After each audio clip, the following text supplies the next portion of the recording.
শপথ হলো আলহামদুলিল্লাহ, সুম্মা আলহামদুলিল্লাহ।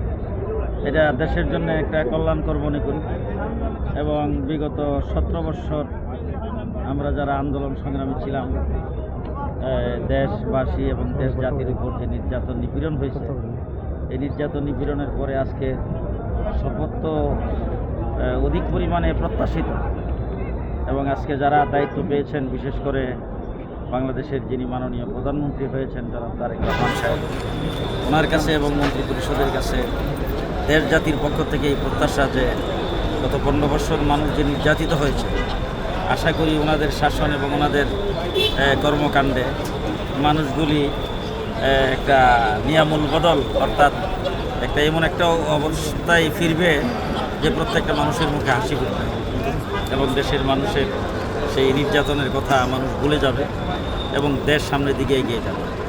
11 দলীয় জোটের পক্ষ থেকে বলা হচ্ছে এটি একটি ইঞ্জিনিয়ারিং ইলেকশন হয়েছে, এরপরে তারা শপথ নিয়েছে, এই বিষয়ে কী বলবেন? এখন নির্বাচন যখন হয়েছে, নির্বাচনে যে যেখান থেকে নির্বাচন করছে তার অভিজ্ঞতা অনুযায়ী সেই ধরনের মন্তব্য করতে পারে, সেই ব্যাপারে তো আমার কোনো মন্তব্য নাই। আমি এক জায়গা থেকে নির্বাচন করছি সেটা। আচ্ছা, গণভোটের যে সংস্কার কমিশন যে শপথের ব্যাপারটা, আপনি সংস্কারের সেই বিষয়ে যে বিএনপি যে শপথ নেয়নি, আপনার প্রতিক্রিয়াটা কি আগামী রাষ্ট্র সংস্কারের বিষয়ে? আমার প্রতিক্রিয়া হলো আমরা তো বিএনপি জোটে আছি, বিএনপির সাথে জোটে আছি। বিএনপির পক্ষ থেকে যেটা সিদ্ধান্ত করবে আশা করি আমি সেটা আলাপ আলোচনা হবে আমাদের সাথে। আর বাকি রইল যে মানে যেটা জুলাই সনদের যে বিষয়টা, সেই বিষয়টা তো সেখানে ঐক্যমত্য কমিশনে দীর্ঘদিন পর্যন্ত আলোচনা হয়েছে।